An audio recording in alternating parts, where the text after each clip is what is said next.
digitaljamsessions.com.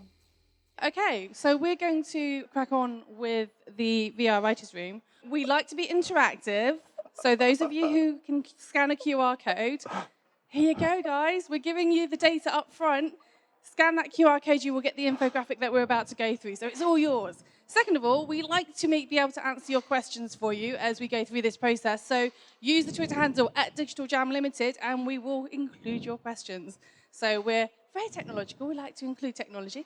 So I'm going to start from my left, or stage left, and introduce our lovely panelists to you.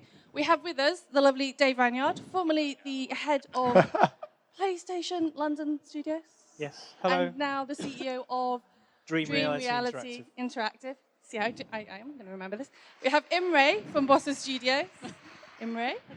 We have Rob Morgan, who's a freelance writer. Yes. But you have worked on lots of lovely VR titles. Yeah, and I'm now creative director of Playlines, who make AR theatre. Indeed. And we have the lovely Rob Yescombe, who is also Hi. Is that on this? an awesome writer for VR and has worked on many great titles. Sorry, were you worried about messing up your hair? Clearly. For me? Yeah. He was obsessed with messing up his hair. Yes. Very worried. We have with us Sarah Jones from Coventry University. What is the fancy title they give you at Coventry? Something really unattractive like deputy head of the school. But the other half is really cool. Yes. That's just stories. So Sarah works on wonderful VR films over at Coventry University, and she's also glamming up this stage, I might add. Like you. Why you got to hurt us like that? That's I had to Climbing up the acknowledge stage it. too. I had to I'm wearing acknowledge a it. shirt. I was, look, Oscar's got the hat, so he outdoes you. But anyway, we've got Nick Button-Brown, who is the chair of the BAFTA Games Committee and also now working at, not Improbable, but somewhere else. I'm still working at Improbable, But but I'm you also also- working at Sensible Objects. There you go, Sensible Object. I knew it's something new. We have Oscar, who is an evangelist, is the title. Evangelist for Unity. So those of you who are making VR will know the name Unity, one hopes. And you also do things with Happy Bigs? Well, Rocket Lolly. Rocket Lolly. Making a game based on the Rocket Horror Show. There you go. Rocky Horror Show. And then, of course, the Steve Dan. Everybody here should know Steve Dan. If you don't, then I don't know what you was listening to for the last half hour. So what we're going to do is we're going to talk through the findings of the VR Writers Room. For those of you who've joined us before, you'll know that we do this on occasion. We gather lots of really interesting people and we talk about this. But we do it in a very particular way. We talk through 4 key pillars of the research. Those key pillars are audience, world building, technology and technique, and also narrative, which we think are pretty fundamental to creating narrative. Now, the purpose and the original format of the VR Writers Room was to bring together multiple industries to talk about the future of narrative design for VR. Now, traditionally, a lot of these conversations are happening between either the film industry or the game industry, but they don't necessarily bring in other industries into that conversation. So for the purpose of the VR Writers Room, we brought together representation from film, game, TV, comics, theatre, immersive theatre, transmedia, and the theme park industries. I can say it in one breath now. And we discussed what the future of narrative design would be. So we came up with some key findings and some key questions that we felt should be asked in the context of creating narrative design for VR. And you can see behind you, in the lovely diagram, some of these key questions that we're going to now discuss with our lovely panelists. So we want to, first of all, I'm going to throw this, I'm going to start with Dave. I'm going to throw this at you because this is one of the fundamental questions that get asked awful a lot when we talk about writing for VR, which is this idea of being prescriptive and controlling the agency of the user and the audience in terms of what they can experience. And I'm interested to hear from you, your thoughts on what degree of agency we believe the audience should have and why you believe they should have that degree of agency. Okay, thanks, Tanya. So the first thing I'll say, actually, is a couple of weeks ago, I went to the Oculus Connect event in San Jose, which was the Oculus annual developer conference. And one of the stats that they pulled up was that from their audience, around 50% of people were doing what we'd call passive VR, where they're not really interactive with it, and 50% were more interactive VR, which is an interesting stat. Now, that's pulled from people using a Gear VR and an Oculus, so if you think Gear VR probably will be more passive in general, and is a more casual audience, and it's probably 10 times the audience of Oculus, so it's not that it isn't a skewed stat, But it's an interesting place to start with this. But one of the things I found personally, I guess, is if you are doing something that's purely 360 video or purely linear and you've got no agency at all in the world, if it's engaging, I think you can get into it. But there is a point where you start to feel a bit like a ghost or like you're at the worst party ever and nobody wants to talk to you because you just don't feel like you exist. So I think even in linear content, it's really great to have some form of agency, whether that is through choice or through simple interaction as you look around and having some direction. So even though it might be however long, 10-minute experience, and it's always the same 10 minutes, if there's some interaction, I think that really helps. For me, coming from a gaming background, though, I'm very keen on putting people into an experience. So for me, the mantra I have for VR is to like go somewhere cool, do something amazing, and take your friends with you. And so that's much more on the interactive spectrum. But I totally accept, I think the future of VR will probably be split 50-50 or 60-40 between passive and interactive. Okay, so Nick, I'm going to hold this one at your end of the stage now. In terms of you're doing things with Improbable and you're doing things with AI, and there's a certain degree of context that you're giving to the experience by adding in this element of artificial intelligence and removing some of the very basic decision making that needs to happen or some of the basic functionality that needs to happen by replacing it with artificial intelligence. I'm curious, do you see there being an element of removing choice and agency through AI, or do you think that that's just about facilitating? I mean, it's a way of solving a problem. So you can use it to predict things. I'm going to go in a different direction. Go for it. So the interesting thing, kind of Dave's talking about kind of games coming into this kind of passive and active. I spend a lot of time talking to film and TV people, and you know they're really struggling with the kind of the giving up. They're so used to being able every single Control director. Exactly. Not only do they want to know exactly where the person is looking, they want to be able to control the light and as you talk to them and kind of explain to them, actually, this isn't like the move to 3D. 3D they were all entirely comfortable with. It was basically what they were doing with a different camera. But kind of trying to explain to them this move to, actually, you really are going to have to give up this control. And without that control, how do you make your points? How do you give the emphasis that you want to the content that you're producing? It's a really difficult step for them. And some of them are getting the idea now, but they only really get the idea when they start doing it. In a lot of ways, they're a number of years behind the games industry. Okay, so Mr. Morgan, I'm gonna hurl this at you because I feel that you have something to say about this. So as a game script writer, the art of game writing is also kind of the business of game writing, because what you have to do is often find ways to compensate or make the most of the budgetary limitations, the technical limitations of the game. So actually, like, writing around limited agency on the part of the player is something that game writers have had to learn to do and have been doing for ages. So that in itself is not anything new. Making a game feel more interactive than it actually is most of what a game writer does. And I think a lot of it is in terms, even in passive experiences, there are passive experiences that feel more or less passive, depending on how they frame things to the person who's playing it, whether you're the center of the experience or whether you're just an observer, whether you're important and whether what you're seeing matters or is different because you're seeing it, or if you really are just a spectator. So even if it is a passive experience, you can still build in something so that the user doesn't even really notice that it would still be happening if they weren't there. Oh, and I think that's the Rob, important you're thing. jumping ahead. You're jumping ahead to another slide where we talk about the illusion of agency. Ah, But it's sorry. all good. It's all good. But Imre, I am curious to hear from you because I can feel like you're almost bursting to say something on this. So come on, tell me your thoughts on controlling people. I want to hear it all. Tell me. Imre has lots of thoughts on controlling people. I know. Look, the thing is that a good story is a good story because it's a good story. I don't try to oversimplify writing, but that's what it is. And it doesn't matter if you are making it with simple sketch art, or you're making it move, or you're writing a book, or you are it's a screenplay, or you're putting it in a video game. And a good story is a good story, right?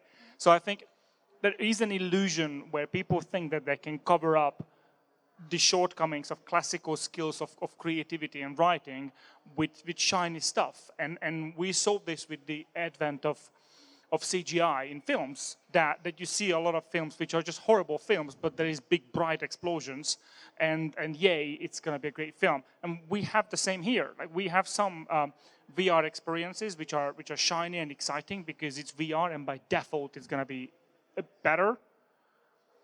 But it doesn't make it a good story. Now, as far as controlling people go, which is my favorite topic, it is, I find that a lot of the tools are standing. So, you know, we use lighting, we use sound, we use movement. A lot of way they do that in film as well. Like if you're watching a film and you find yourself attracted to look for a specific spot, probably that was designed that way by lighting and composition that to guide your eyes. Now, it's much more difficult to do that in a three-dimensional space, especially in VR, but it's not impossible. Like we've done a bunch of experience with this, and we can orient the person's view into the segment or a quadrant where we want by sound and light and movement and composition. Well, surprisingly, the theatre industry and the immersive theatre industry have been doing this for quite some time.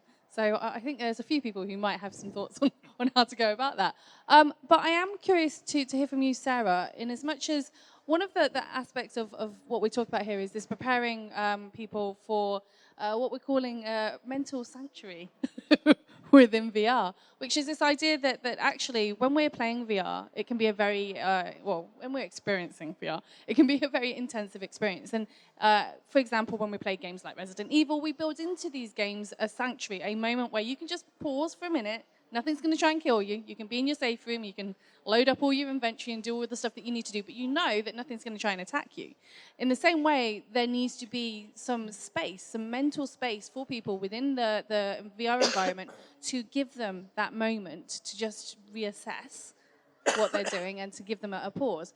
I'm curious to hear your thoughts on this, just in terms of the types of experiences that you've already created and whether or not you feel that building in that sanctuary and that space is essential.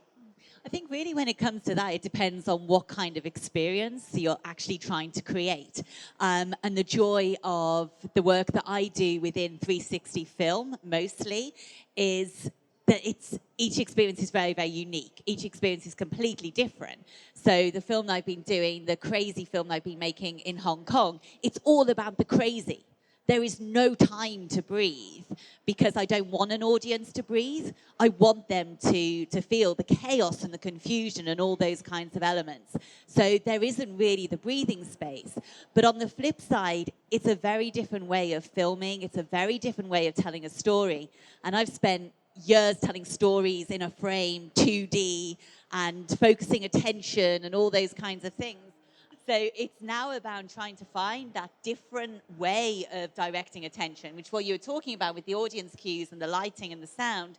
How do you direct an audience, and do you want to, but also giving probably breathing space, but where it's relative to the story and it's not going to detract from the experience of being somewhere. And that's where the interest is for me. Okay. And because I can say this, and I just like saying this to you, tell us about your smells. My smells. We can talk about my smells Why'd all you day look long. right into my eyes when you were going to start talking about that? We've been talking about various smells. So the film that I've been making recently is about chunking mansions. I don't know if any of you have seen the old Chunking Express film. And we went back to kind of capture the essence of what it's like to be within these mansions in a film. And for me, the joy of 360 films and VR is about taking an audience to experience an authentic place. And we filmed it. It was great. We had loads of things going on. And then when we watched it, it felt really sterile. And there was no sense of being somewhere. There was something really missing. And for me, it was the heat, and it was the intensity, and it was these smells that were so distinct when you were there. And that was all lacking in the experience. So what we've been doing is making a whole load of smells and stink bombs and all kinds of things that I never thought I would do in my life. But so we can then give the experience to somebody of watching this film and having heat and having smells. And it's a real multi-sensory film. And for me, it's about, does that increase the presence? Does that increase the immersion? And do you feel like you're there so much more because you've got that all around you? And that's what I'm interested in now. Okay, so Oscar, I want to ask you, from your perspective, just following on from what Sarah is saying, we're talking about this need for almost peripheral experiences and the haptic elements that we're adding, the smell-o-vision that I can't think of anything else to call it, smell-o-vision that we're adding. From your perspective, when we're talking about creating these VR experiences, do you feel that there is that inherent value in adding that extra haptic experience? You can probably sum up a lot of what we've said so far in terms of there's three things we're thinking about. The vision that we have of the creative thing that we want to create, the audience and who they are and what they expect from us and how we create a sense of delight for them. And then there's the medium in which we're using, whether it's a film or if it's a video. And it could be mobile, it could be tablet, it could be console, it could be VR, it could be any number of things. But we have to understand what those elements bring and where they're restricted. And I think understanding the flow of the user, not just from the point where play starts, but actually from the point where they decide to put the goggles on and press the start button, and knowing how that whole flow works is critical. And that's part of this idea of creating a peripheral experience for me. It's about understanding the context in which these things take place.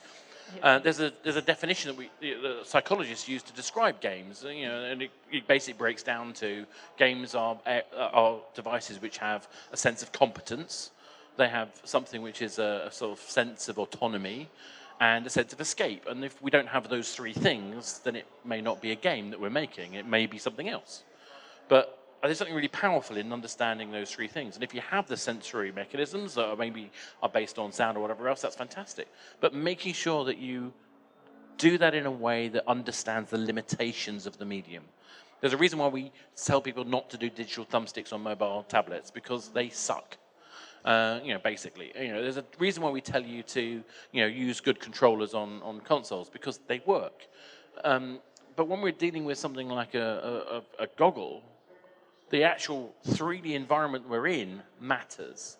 So when something like Keep Talking and No One Explodes comes along, and you see just how amazing that is, and it doesn't feel restrictive, but it's incredibly constrained, but I don't feel constrained.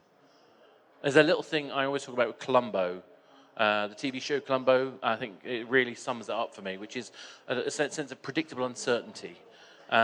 Because we all know, anyone not know what Columbo is out of interest? Okay, so a TV show where he says just one more thing 5 minutes before the end. The reason why that works is because we know who the killer was. We know exactly how it was done. What we don't know is how Columbo's going to solve it. So as we follow him through, we're asking all sorts of questions that aren't there.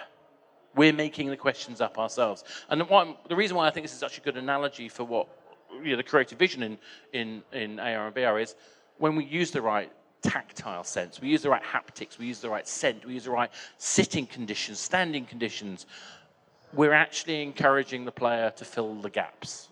And that's when the restraint works for us. Go on, Nick. Tell me what you think. So I was fortunate enough to try a haptic suit. So there's a prototype of haptic suit. Do we have a photo evidence of you in the suit? Not of me, but I do. I'll share it with you another time. I have one of my guys was in this. Oh, it's funny. We'll tweet it for you. The guy's called Tesla Suit. So they launched their suit back in February, and they've been working on this prototype. And I and one of my colleagues, they came into our office. We were playing around with their demo, and it was a very simple, just running around shooting demo. And I kind of did it, and it was kind of fun. I was like, oh, yeah, that's kind of nice. I was showing it as being hit, and it was like, that was it. Then my colleague, who's a streamer, and obviously is therefore slightly larger than life, started playing, and he started really getting into it and kind of jumping around. And at one point, they spawned an enemy right behind him. And so he was leaning around, and he was all being really careful and kind of jumping around. They spawned the enemy right behind him, who shot him in the back. I have never heard so much swearing. It's also an electro-haptic, so it does hurt. But in that encapsulated that moment of where it was such an important part of the experience, and actually it completely changed the experience. So him being shot in the back and the reaction, the emotional response to it was very visceral. It was very real. So yes, I think it's incredibly important. And as we start to see it, I mean, smell-o-vision, fantastic. Not completely convinced by the taste one. That definitely looks insanitary, if nothing else. may not work for a public show. But in the right place, these are going to be incredibly important. But we're already seeing it. It's now. It's just people are evolving. Indeed. So what I'm going to do is I'm going to move us on to the next topic, next pillar, which is world building. And I'm going to start with Mr. Yescombe, just because I feel like picking on you. Sure. So one of the first things that we discussed around creating narrative for VR was this idea that we do need to treat this much more like a transmedia world development, and there does need to be a story Bible that essentially lays out all of the rules and the expectations of this world that we are within. Because when we explore a universe or a world within VR, there is so much happening within that world that we need to be able to keep track of and understand what's going on, that if we as the writers don't have some clarity on that universe, therefore a Bible that others can come to it and say, okay, this is how things work. There is gravity, there is, there's the heat and there's light and there's all these other basic things within this universe, and this is how it works. If we don't have this, it becomes very difficult for others to be able to collaborate with us in terms of developing that creative universe in VR. I'm curious to hear your thoughts on this. Well, I think the answer is probably in the question, is that with something like that, well, okay, just to maybe skip ahead a bit, is the thing that's interesting about developing in VR is that historically working in games, if something isn't working, sometimes it's a debate. Is this working? But stepping into it and feeling it, you immediately know it's not working. I need more rules. I need the rules to be less. I need to work this way instead of that way. But actually, kind of connecting back to what you guys were talking about before, I feel that we're in a time in VR, at least in terms of games, where I remember the first big game I ever worked on back in 2005. It was an FPS, and we were trying to make an unbreakable game. Like, oh, you don't want the player to ruin their experience, so you try and see, well, how do we trap them to make sure that they don't fuck it up? And that was the year. Are we allowed I think to swear, that, by the way? It's too late now. I'm the Harry Styles of this boy band. That's what it is, guys. By the way, just for the record, because I'm aware that not everybody in the room is a game maker and therefore understands what FPS means, first-person shooter. Continue. Oh, yeah, sorry. But, okay, the principle of it was that when you're in an interactive world playing a game, you traditionally would try and see, well, what are the limits to my experience here? What am I not allowed to do, and can I do it, and can I break this experience? And that was the same year that a game called Modern Warfare came out, which was another first-person shooter that you guys might have heard of, Call of Duty. And they took a totally different approach, which was that they made an incredibly breakable game. But if you broke the game, it was your experience that suffered. And so what that game ended up encouraging people to do, and culturally, I think there was a shift in games around that time, is that people began to, we say that the player is an actor who doesn't know their lines. And people began to perform their character better because they knew they were going to have a worse experience if they didn't. And I think it's good to have the ambition of trying to create a virtual world where everything is exactly correct. But I also believe there's a responsibility on the people in the world to behave in a way that's going to make their experience better, because it means that you don't have to be, it was practically speaking, there are limitations to what anyone can make. It means you don't have to be concerning yourself with the minutiae here, when in fact you can push forward and do something bolder that you might not otherwise be able to do. So I am a big believer in the player must, before they even get into the experience, be willing to commit to it, which is kind of a paradox. But that's what I hope for as an artist, that an audience would be that willing. Okay, and because I'm aware that Mr. Anyard needs to run away very soon, any last comments, words, thoughts when it comes to specifically world building and creating environments in VR? Well, I would follow on from that, actually, because it was before we announced, I was at Sony at the time, working on VR, and then we announced Sony's Morpheus, as it was a couple of years ago. We were worried that people would, break it, So we did one of the demos, we were sitting in the passenger seat of a van and there's a shootout, and you can just stand up and your head goes through the roof of the van, and there's sort of nothing we could do about that. We thought, people are just going to come and kind of break it. And they just don't. It's like they want to play along. And then I guess, so I used to make a game called SingStar, which is a singing game, and you get microphones like this, and it detects the pitch. That's how you score. Now, unbeknownst to a lot of people, or quite a lot of people know, you can get a really high score by dragging the microphone across the floor. Because what that does is it sends every single pitch down the microphone, and all the game's looking for is the correct pitch. It doesn't matter if there's some wrong pitches in there. So technically, you can get the top score by doing that, but very, very few people do because Imre does. Apart from Imre, everybody else in the world doesn't do that because it's not really what the game's about. And I think actually we want to be entertained. You can go to the cinema and you can put like a sack over your head and not watch the movie, and it will spoil your experience. But it will just spoil it for you. So Really freaks out the rest of the audience, though. Yeah. Well, I've stopped doing it now. Harrowview Cinema got annoyed with me. But I think this is a really valid point that people will actually play along. And for me, in VR, which I mentioned earlier, going into VR and doing things with your friends is where I really believe the magic's going to be in the next year, 2, 5 years. And so, we do need some rules because there's going to be people there and we might get some trolling and that sort of thing. However, I do think that people will play along with the rules that you set out and with how it works. And, the Call of Duty example is a great example. It's your experience. Make the best of it. So, and on that note, I'm going to sign off. Thank you, Mr. Anya. Thank you for your time, and we shall see you next time. If anybody else wants to catch Dave, he will be at the Future Games Summit on the 23rd of November, joining us once again. But in the meantime, thanks, Dave. Bye. And he was never seen again. He's been sucked into the vortex. But what I want to do is ask you, Imre, because I know that you have some thoughts on this, and I would love to hear your thoughts on whether, in terms of what Dave was saying about this, the social experience being so fundamentally important, and I know that you love being able to scream at other people in VR, I'm curious from your perspective how you see that fitting in terms of being able to have direct impact on somebody else's experience within the VR universe and within the VR world, and having that consistency of narrative and that consistency of story. So if my experience is going to impact Nick's experience and Nick's experience is going to impact Sarah's experience, having that consistency of narrative when we're in a collaborative social play environment, I am curious to hear your thoughts on this, Imre. So something which was said before, and I think it's worth spelling out a bit more, is that when we talk about a high-quality universe, and I guess others are going to agree, it's not about the quality of the presentation, it's the consistency of the presentation. It's that it can be cartoony, it can be realistic looking, it can be anything. If it's consistent, if the universe around you is consistent, it's so much easier to get immersed in that. And the other one which was discussed is the amount of effort the player needs or the viewer needs. And if you're doing your job is to minimize the effort the viewer or the player needs to get over to get the minimum amount of suspension of disbelief they have to do is where you want to be.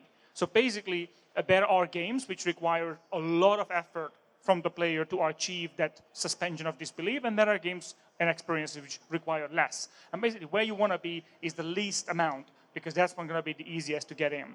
And so multiplayer VR is great. I don't know if any of you had experienced anything multiplayer VR. I'm guessing not, because there are very, very few experiences. And one benefit of it is that the other person around you is not going to see you, because let's be honest, everyone looks like an idiot when you are using VR. Once I had a chance to demo VR to Hugh Bonville, and let's be honest, he is suave personified, and he looked like a dork. And I'm thinking, if he does, then I'm fine. The challenge with that, and this was said earlier, is inconsistent behavior. Is that how can you make every single player to behave within the rules of that universe? And what Dave mentioned is that if we are playing a car racing game and we are revving our engine at the start line, and I look through and I can see that you're halfway out of your car because you stood up, and your hand is doing weird stuff because you're drinking water and it's still tracking you because you have the, so how can you do that? And you can't really. And again, you have to rely on the players to participate, and you play along with you in that experience. But the fantastic thing is that the VR experiences, the vast majority of them are great, and they really can take you away. I have some major concerns with hardware, but the experience when they work, they're amazing. But when you have someone else there in that universe, that is a whole new level, because no developer really will be able to create that sense of life like another person. And especially when you're using a kit which reads movement as well, so it translates the movement to the in-game character, which reads the hands. That lifelikeness, even with the best animators, are going to struggle simply because animations often are too perfect compared to how a real person actually moves. And so I think it's worth the effort, but so far very, very few people even tried. Nick knows we worked together on we tried to do multiplayer VR, and we did some really cool stuff, but it is still very, very scary for a lot of people. So we find that when you show it to them, basically the reaction is, that's great. We don't have a working VR experience now. We don't even have enough kits sold. So really, we don't want to worry about multiplayer just quite yet. I'm gonna intersect just because I know that Oscar has something to say on that. Breaking VR is the most fun there is. I mean, I speak as a guy who was involved in PlayStation Home when we launched in 2008 or whatever. The only thing you could do was to break the collision layers, and it was the only thing that was entertaining. So I'm used to, basically, when things are broken, it turns out to be more fun. Has anyone actually tried the Portal VR demo on Vive? Anyone tried that? Did you try to shove your head into the robot? It's so much fun. It really is. It's so much fun. And I don't know about, I tried to walk where the floor had exploded, and it's genuinely terrifying and brilliant, and I want to break it.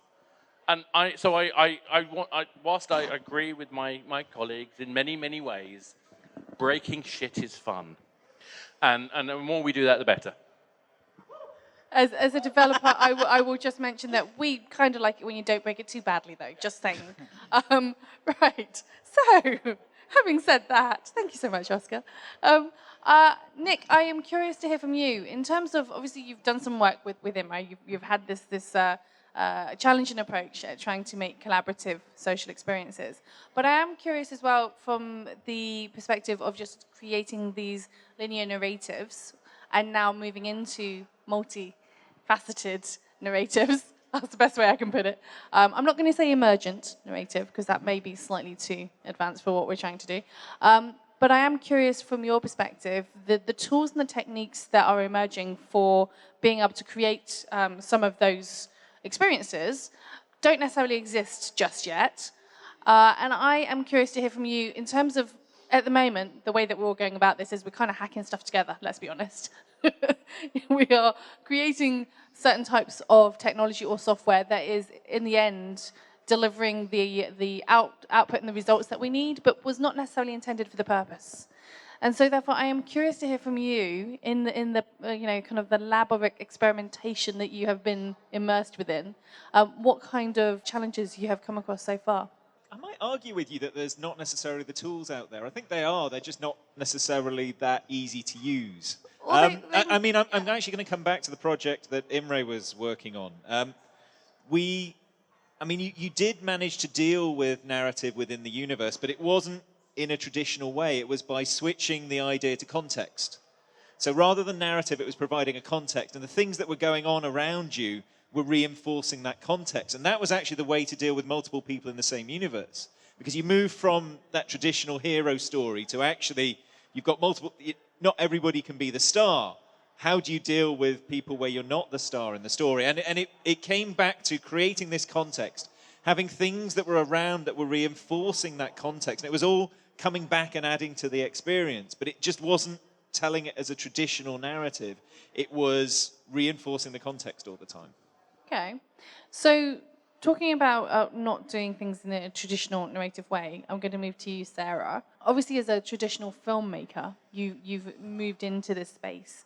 And one of the things I am curious about is the planning that's gone into certainly the new film that you've got going on, but this understanding of this spatial awareness that now has to emerge when you're shifting from 2D to 360. What that learning curve has been like, and if you feel that there are particular commonalities in those learnings that you're finding that others are sharing with you. Because for those of you who don't know, Sarah is also very, very prevalent in the Women in VR organizations. And so you know lots of other people who are experiencing these problems. So I was just wanting to get your observations in terms of the other people who are trying to do this and whether or not you feel there are some very specific commonalities that are emerging in terms of those pain points and those difficulties that people have transitioning from whether it is film or game into VR. For me, my kind of entry into 360 VR was pretty much because I wanted to get closer to stories, and I always felt that there was this barrier whenever I made a normal film or told a normal story. There was this barrier, and the barrier was the screen. So for me, I wanted to get rid of that and find a way that I could get much closer. And then my first VR experience, I felt like I had that. Now when I try and do it myself, I think I started off thinking very traditionally, and I started thinking, okay, what's my story, and what am I trying to show, and where are the people, and where are those facial expressions, and how can I frame in on somebody, and all that really ridiculous stuff which you can't do when you're filming satirically and you're not really guiding any attention. So I've kind of jumped from thinking that I wanted to have audience cues and I wanted to have the lighting and the sound to direct people, to thinking, no, actually I don't. I want people to experience it in their own way, because that's where the power of the story is. Thinking satirically now, that's all I do. I always forget that there's a frame now, and it's really weird if I think about filming something and to not see it all the way around. And that's one of the challenges with like the Women in VR Network, VR Girls UK, all those things that I'm part of, is guiding new filmmakers into this space and literally saying, you've got to throw everything out. You've got to stop thinking in a frame. You've got to stop thinking about telling a story that has a clear linear narrative. Instead, it's about the experience. Jessica Brilhart, who was in the clip before, she said once it's about shutting your eyes and thinking about an experience and then trying to tell the story. So that's what I always do. What is the experience? What am I trying to get people to experience? And then I can tell the story. But it is literally throw everything out and experiment. And I've made loads of bad films. I've made some good ones, but loads of bad ones. And that's when it comes down to that first kind of experience and the audience control. You don't want people to have a bad first experience. You want them to go in and think, this is going to be great, or else they'll think that it's wasted technology and it's all hype and no substance. So it's about getting the good stuff out there. Indeed. And putting the bad stuff away. And as I always rant about this, but I'm going to say this because you've just literally opened the door for this statement, which is that as we are in the center of this VR bubble that we love to be within, what we forget is that not everybody is currently inside our bubble with us. So it's incredibly important for us, firstly, to demystify this industry, but also secondly, to ensure that whatever we create, we're creating the best that we possibly can, because we have a burden of responsibility to ensure that every experience is a good experience so that people do want to come and explore and play in our playground with us.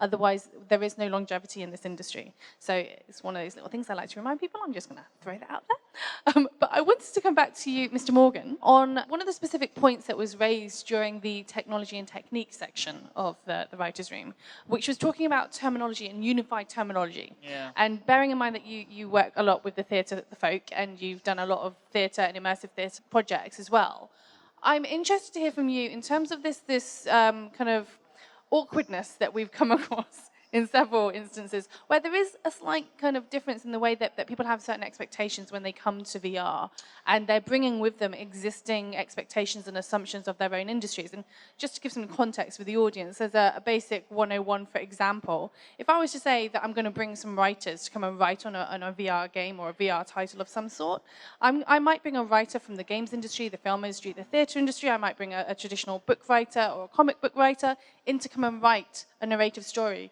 for VR. But each one of those writers will have a different expectation in terms of how they would be paid, what the kind of structure and narrative is that they would use, and how they would execute that in terms of what software, what way they would present the narrative to you. Even just basic things like, do they get royalties or not? You know, if they're a TV and film writer, they expect a royalty. If they're a game writer, they don't. So there's really basic fundamentals here in terms of everybody who's coming into this industry. I know, you're different, hush you. But everybody who's coming into this industry has a slightly different expectation and a different set of terminology that they're working to. And I'm curious, Mr. Morgan, what your thoughts are on that. I've said this on this stage before, but I look at a lot of live action scripts written by traditional film people who are looking to do something for VR, and I can always tell within a couple of pages if they're still thinking in traditional film terms, because inevitably you will get the phrase, and then we see. And of course, the problem is that we don't. We have no idea of knowing what the player is looking at. That's the problem with VR. And as Imran was saying, there are techniques to get people to look in the right direction. Those techniques aren't anything very new. You can go back 15 years and look at a game called Half-Life, which didn't control the camera at all and did have all of those narrative tricks to get people looking in the right direction. But those have been developed by games. They've never had to be developed by film. And so even the bare bones of how we put scripts together and how we write them for like a shooting script is going to have to be completely different for VR. I think it's very telling that in the games industry where I started out, there isn't really such a thing as a standardized game script document, even a format. I write most of my scripts in Excel, in a spreadsheet, and that horrifies some people. Some people write their game scripts in Word, and that horrifies me. And all sorts of people use all sorts of different prototyping tools. But I think that's also a function not just of the youth of the industry, but also because different games have such different requirements to the extent that any flat screen experience simply doesn't. There is a standard script format for writing a movie, and if you don't get it right, then your script will not even be read. And I think it's very telling that that's not the case in games. But I also bring theater into this because that's also part of my background. But that's such a valuable influence for VR because there is such a thing as a standard format for the design of a theater show. If you have a script, then the script is in a standard format. But there is a standard format for what it's going to look and feel like. But that format is a physical model. If you're making a stage show, a professional stage show, the minimum requirement is that the designer will build a physical model of the set and what it will look like, what color everything is going to be. And that's standardized because it's the most helpful, most easily consumable way of communicating what's going to be happening on stage at any given time. For exactly the same reason we were talking about the World Bible. World Bibles need to be robust in VR, not because we need to know every inch of the mythology, which god is called what the magic does.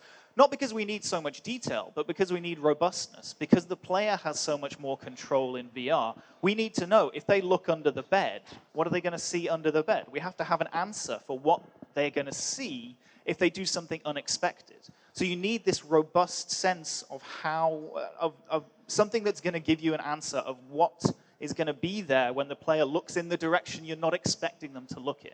And Which if they're Oscar, they will absolutely do. Well, yeah, absolutely, because breaking stuff is fun. And so we need a terminology that is able to kind of cope with all of that. But we're also getting to the point where the terminology to describe the simulation is basically the simulation itself. And so, that's where iteration becomes really important because there's no script that can account for everything that needs to be in a room to make it feel like a real room, which is why VR is such an inherently collaborative business. Okay, so Mr. Yescombe, as the other scriptwriter and narrative designer on the stage, I throw the same question at you.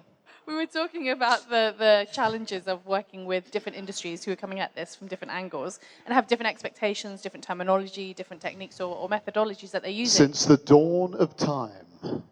Since the beginning of time, yes. All media has been trying to do the same thing, whether it's a book, it's a TV show, it's cave painting. They're trying to tell a story. What's that? You're trying to tell a story. No, they're trying to describe the human experience. And they have to do that through story because that's the tool that they have. This is true. But the thing about virtual reality is that it is virtually reality. The fact of the matter is that if I tell you now, let's say I'm going to tell you a true story about me at 5 years old, pooping my pants, or whatever, the mere act of me turning it into words means it's not what it was, because it was event. So the idea that we try and apply the rules of these various media onto reality or virtual reality, it stands to reason that they wouldn't work because they don't work now. To describe a story, it must become ink on a page, or it must become a series of frames, or whatever, to suit the medium you're trying to tell that story through. But here's the weird and crazy thing. Is there anyone here who's under 20 years old? Cool, welcome aboard. But, okay, so we can say with some authority that the last 20 years have had to have been perfectly coordinated in order for us all to be in this room right now. Which is crazy. Like, that's how narrative works in real life. Everything that's happened to all of you in the last 2 decades had to happen at the exact time and place and way that it happened in order for us to all coordinate to be here at this moment in life. So what if, instead of like, you know, if you take the basic principle of a movie is 2 hours and someone learns something about themselves at the end. But if you look at life, right now, Rob number one is the hero of his story, and I am a supporting character in the story of Rob number one. But at the same time, in the exact same unit of time, the exact same moment, Rob number two is the hero of his story, and Rob number one is just the supporting character in his. And you are background characters in both of our stories, but at the same time, we are background characters in the story of you. And that... Can I be the villain?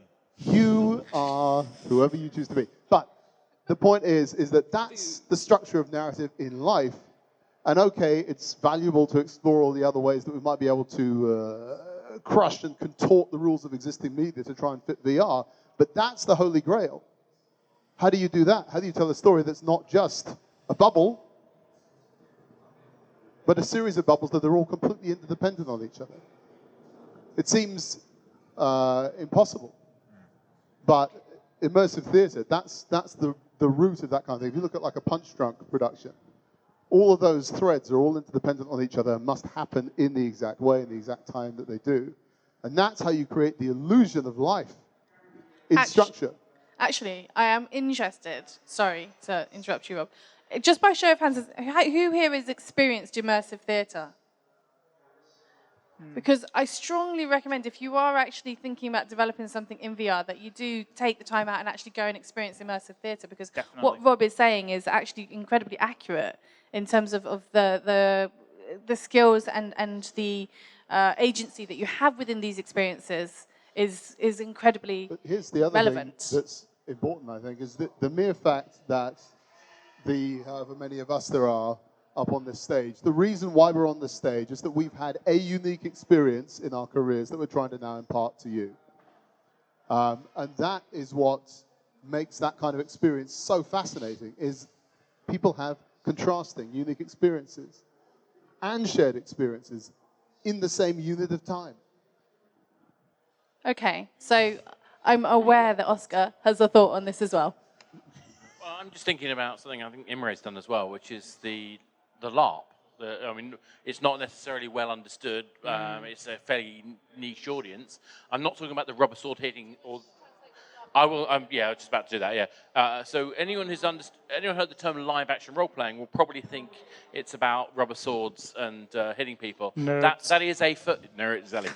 That is one form. I have an even more nerdy form, which is more of a murder mystery style. I have a tradition of writing like 40, 45 people in a room, all of whom have to be the hero of their story. I have the room for 4 hours. I have to set dress the room. I have to ensure that everybody has an ongoing narrative, and the narrative has to follow an arc so that everyone feels satisfied. And there's only me running it. And yes, they have me to fall back to, but I give them evidence and information. And basically, it's a conversation between lots of people, and between them, they have to work out what the narrative is. Now, it's a nightmare, but it's a spreadsheet job, and it's also really attainable. And the lessons learned from thinking about your narrative, not just in terms of a linear structure, which if you think about a linear like vertical, but actually thinking about it in a horizontal structure. So, you know, what are all these different people experiencing? What is the environment communicating? How does that change over time as the plot changes? And it's a bit of a thing to get used to, but once you do, it's amazing what you can learn if you spend time looking at the way these kind of hobbies are written and how that applies to theatre, how that applies to film and eventually games. Well, you brought me to a nice segue, actually, talking about cross-industry learning. And I'm going to throw this one at you, Nick, because, well, frankly, you are the chair of the BAFTA Games Committee. And in your lofty position, I am now going to ask you your thoughts. But no, one of the things that we talked about was the fact that actually cross-industry learning in the development of VR and then the creation of VR is incredibly important, because there is so much knowledge from other industries, other verticals, that isn't necessarily being exploited or even explored at this stage. And I am curious to hear from you your thoughts around how we reach out to these other industries and we bring that knowledge into what we're doing. So that's a very topical issue for me. That's actually the the reason why I was elected to chair was talking about that. I know. About trying to get the film and TV people to share knowledge, to actually, to a certain extent, justify games' existence within BAFTA. What we started doing was actually setting up think tanks. So Dave met with a TV producer and kind of got together and started to work about something. We should probably give context that Dave is also on the committee for the BAFTA Games. Yes. So a large part of what we're trying to do, and hopefully in the next 18 months you're going to start seeing BAFTA do more of this, is actually getting games people to share their experience more and more with film people, but actually film people to bring back and bring other experiences in. We have, within VR, games people have an advantage. We've been doing it for longer. And we started earlier, we all got on board, and we've made a lot more mistakes. I'm not looking at you, Imre. I so am looking at you. But no, it's always 2 steps forward, 1 step back. And when the TV guys are now, they're now pitching a new experience, and you don't want them to make the same mistakes. We can save them. Oh, I do. Oh, okay, yeah. Yeah. Okay, I want was that a I want mistake? to be standing there doing this. There is a certain satisfaction to TV and film guys going, oh, okay, so what can we learn from this? But actually, as an organisation, then BAFTA can help, and we can save time, and maybe we'll come up with something new and special together. I still want that meeting. That's going to happen. Imre, do you have any response to Nick's comments? Perhaps about mistakes, just curious. Well, he's our glorious leader at the BAFTA committee, so I have no... Well, Imre is also on the BAFTA committee, in case anybody was wondering. But one thing which is a worth takeaway, so at BAFTA we are engaging film and television people, and it's really actually quite interesting to see that I think a lot of eyes opened that there is a skill set in gaming, and if you don't work in gaming, I suggest you start talking to people who are in gaming. And if you are a gaming person, offer your knowledge because you have unique knowledge. So there is a film producer I was talking to, and he was very skeptical about games. And so I said, are you willing to sacrifice £20 to market research? And then we broke the £20 into 21-pound coins. We went out to the street, and basically we did an experiment where I went to one person and I said, here is £1. And then we did a second 10. What we did is I went to the people and I said, here is £1. You decide if it's heads or tails. If you win, you get the £1. And so afterwards we asked the question, are you feeling happier or less happy than before you got to that £1? Interestingly enough, the people who just wanted to give the pound, they usually, their answer was, leave me alone, who are you, what do you want with me? Whilst the people who you said you can win £1, every single one of them got super excited. And so that's not just about the power of interactivity, is that I made a choice and I won this. But also, and it was touched earlier about the choice, that you have a universe and the idea that you don't have a frame, the joy of that the knowledge that I can miss out on a content makes that content much more powerful. The fact that I have 2 events happening and I can see 2 people talking here or something else exciting happening on the right, and I know I can't look at both, or I'm going back and forth, that choice that I choose one over the other, doesn't matter what the content is, makes it more valuable because I made that choice. So, and I think that's why there is a grow-up process, that you don't create a linear narrative of like, now you have the dialogue, now you have the backup, but giving that option it just makes that choice more powerful because the person, the viewer, experiences it. And it doesn't matter if it has it in VR or AR or straight-to-brain projection or whatever is the technology, but that choice makes it so much more powerful. So that's my comment on that. Okay, so just because I want to prove the fact that we do actually pay attention to what's going on social media, apparently your hat is well liked on Facebook, Oscar. Just, I don't know if it's somebody in the room or somebody who's watching the live stream, but Just hey. look for a guy in the crowd wearing a hat. It's a bot. Oh, somebody watching the live stream apparently, so it's not somebody in the room. Somebody likes your hat. Anyway, what I did want to do though was follow on from the point that Oscar was making about LARPing and live action roleplay, because one of the elements that was within the narrative vertical of the conversation was this idea of a puppet master or a narrative guide that was something that was recommended as a way to be able to provide some structure to a narrative experience. Now, I am curious to hear your thoughts on this, just because you look really confused, Mr. Yescombe. I'm going to ask you your thoughts on this. I think as a term, it sounds a bit prescriptive. I think as is so often the case with games, it's an amorphic medium. Puppet master doesn't necessarily mean a narrative puppet master. It just means structure or some form of direction or some form of agenda or whatever. But I think maybe it's too specific an idea to impose on narrative. I prefer the term sense of purpose and progression.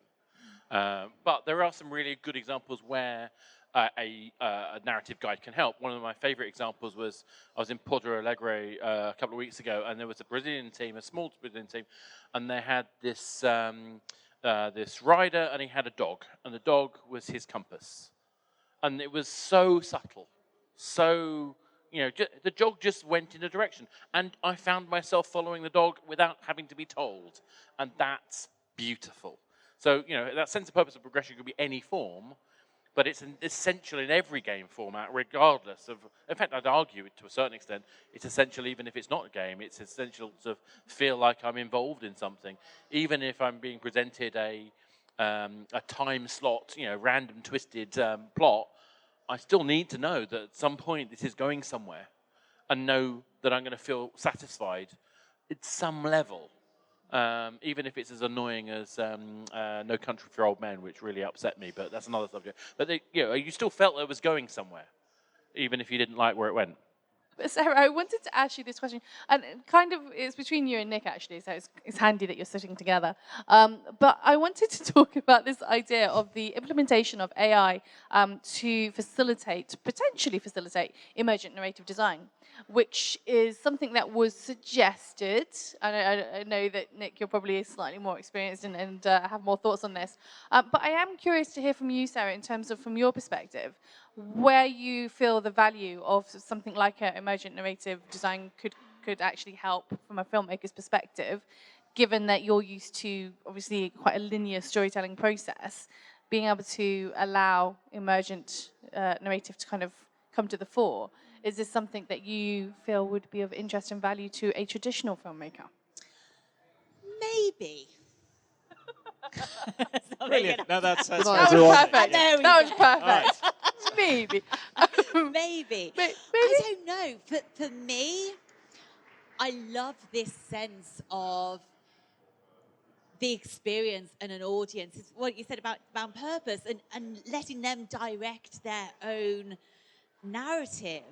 And that's really important. So when we do testings, and when I've said, you know what, I'm not going to have any narrative, this is an experience, just go and see and feel and hear and develop your own idea. And that to me is so great as a filmmaker and as a storyteller, saying, just let people come up with their own ideas. And yeah, they might break it. Yeah, they might think of different things. And I've had people come up with all kinds of theories on some of my stuff. And I'm like, really? I did not intend that whatsoever. So I love that idea of the ownership being given to someone else. I like to have some sense of connection. I don't like the Patrick Swayze ghost kind of, I've got no control and I'm just floating. He could kick that can, though. Shut up. Let the woman finish. Come on. Behave. But I do like to have that connection, and whether it's eye contact, which I think is so powerful when you're in a headset, to have that connection with a character. But I love just saying, just get on with it, experience it, and yeah, I'm sure we could do something. Yeah. So go on, Nick. Yeah. So at Improbable, we're working on emergent worlds, so kind of persistent, online, evolving worlds. And what we ended up getting into was this. Basically, it was an argument between me and one of the tech guys. So the tech guys were like, no, we can set rules that will allow the narrative within the world to emerge. And all we need to do is make these rules more sophisticated. We just add in more layers and we'll be able to tell this story. And my fundamental belief is that you can't. There is a certain humanity to telling a story. And it goes back to Homer times. You know, Homer, whether he was a real person or not, is this idea of a story that evolves and reacts to an audience responses. And I believe there is a space for a storyteller within a world. And I don't necessarily think you can replace that with AI. You can replace a bunch of the functions within AI. So maybe you've got one storyteller that's dealing with a world of 50,000 people, as opposed to one storyteller that's dealing with a world one-on-one, which is you telling that story. You're doing that one-on-one. How can you scale that? AI can help you scale that, but still there is an art to telling a story that, you know, the guys understand how to tell a story, how to engage people, how to bring them along. And it's, in 20 years' time, absolutely AI will be good enough to be able to do that, but it's not yet. I think maybe part of that, and I say this having absolutely no experience in what you've been doing, but... Rob, it's never stopped you before. No, indeed. Oh my God, that's a sick burn. Is that... Just to be clear, we work together. I gathered. That doesn't... Never mind. AI is driven by want, but story is driven by need. And that, I think, is the distinction that needs to exist, because within any character in Western fiction pretty much is, what does this character want versus what does the character need? Are they going to get it? Are they going to get what they need but not what they want? Are they going to get what they want but not what they need? And I think that the root of that system, if it's going to work, is about the duality of those two things within the same AI entity. Okay. So, Mr. Morgan, there is a question here for you, which is, why on earth do you like Excel? Why do you prefer Excel? We actually had this last time, didn't we? We did as well. So for scripting a game or any interactive experience, I think it's absolutely crucial that you are able to treat dialogue, story as a componentized process, which is to say you need to be able to look at things not only in order and in the order in which they're intended to happen, but also as individual components. Partly because that is how the rest of the development group are going to look at that script. They're going to look at it as a series of components that need to be implemented, and some bits are more challenging than others. Some bits may get done and some bits may not get done. You are in a priority process as much as anything else. But also because if you're making something interactive, but you're writing it in a straight line, then I think that's limiting your thinking in terms of your ability to not only go backwards and swap things in and out if they're not working, but also to imagine the experience not as something that you are designing and then handing complete to the player, but as something which you are setting out. You're setting the table for the player to come and choose whatever they want.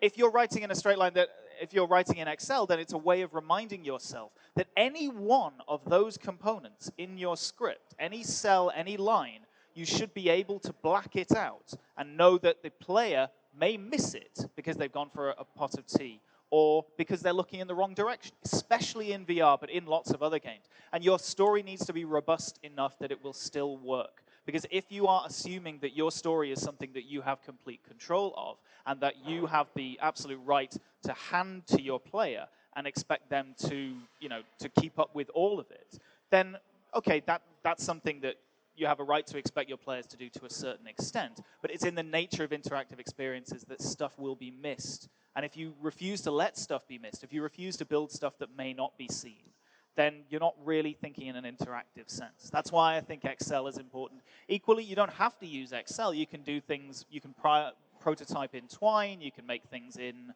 almost any other database function. Thinking of the story as a database is important, though. And to... Excel's easy to localize. Excel's much easier to localize. To further, that should have been the first. That should have been the first response. To further Rob's point, we live in an age where if you want to go and watch a game instead of play it, you can go to YouTube or go to Twitch and watch it. If your content is linear, you're stupid, because I can go and see all your content for free. Yeah. The minute you start to introduce things that means that you don't have the exact same experience as the next person that does it, that's a reason that that person might buy your content for money. So it's a protection against what is actually a big impact. Yeah. You need to be in the business of making things that people have to be there for, because otherwise you can consume it for free. Exactly That's a good so. point. And that leads us lovely into a segue of the next question, which I'm going to throw at you, Imre. The question is about fundraising and where one should go, if there are any suggestions that you have for where to pitch your ideas and content to find funding and grants from or investors. You mean VR? Yes. Do you have any thoughts on this, Imre? So I have some very negative thoughts on that. Look, the good news is that there is a lot of, basically, there are a lot of people who, especially investor types, who missed out on the social gaming buzz. And they got told off by their bosses. So when VR came around, everyone got really excited, and they were like, I'm not going to miss this one. So they started throwing money at VR in truckload. And so there is money around. What is difficult to find is the right partner to give you the money. Depending on what type of content you want, you definitely want to look at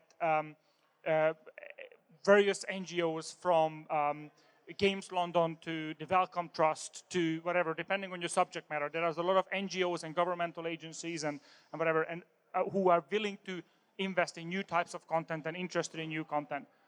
But those are going to be fairly limited in a couple of 10,000s. If you want the big money, you probably will want to go after the platform holders. So these are likely going to be, the HTC. They just announced another 100 million, I think, last week or 2 weeks ago. And other of the big boys, they have this kind of monies. What you have to be aware that they are more interested in a unit which is capable of creating content rather than a piece of content. So if you go there and you say, I have this lovely idea for this VR film, that's great, but that's not what you say. What you say is that I am building this fantastic creative company which will produce a series of amazing VR films, and then your company might get the funding rather than that project get the funding. But overall, beyond the money, just be very, very cautious that you choose a partner who has the same goals as you do. For example, platform holders will demand you to meet their requirements. And I'm not just talking about the idea of being platform exclusive, but for example, if you go to HTC Vive, they will expect you to do room scale. If you don't do room scale, you're out. So there's not even a point to pitch to HTC if you're not room scale, for example. Okay, Nick, you have some thoughts on this? Yeah, so I'm actually going to trail something else, so apologies for that. There's Games London are doing a finance market again next year. They did the first one last year, and it was the first attempt. It's a couple of days next year. The idea is to help people find out about different kinds of funding and help people pitch for it, but also help refine their pitches and kind of help give the feedback that it's actually very difficult to get. So I'm almost certainly jumped the gun and not supposed to talk about it yet, but exclusive in London Games Week. There were journalists in the room, by the way. Definitely not happening then. But those are the kind of things that actually we can help. And these guys here, I know Imre helps people. People come to him and ask him advice because he's been there, done it, and made some of the mistakes as we all do, and Don't find try out to things pretend, that Imre. don't We work. know you're very helpful, really. But there are things, and kind of get involved in those things. Find out about Games Zone, and Yuki are a wonderful organisation for helping people as well. They give a tremendous amount of support. But we're actually, we were talking about this with Oscar earlier. The British games industry is remarkably supportive. Yeah. And I talk to film and TV. They're not remotely supportive.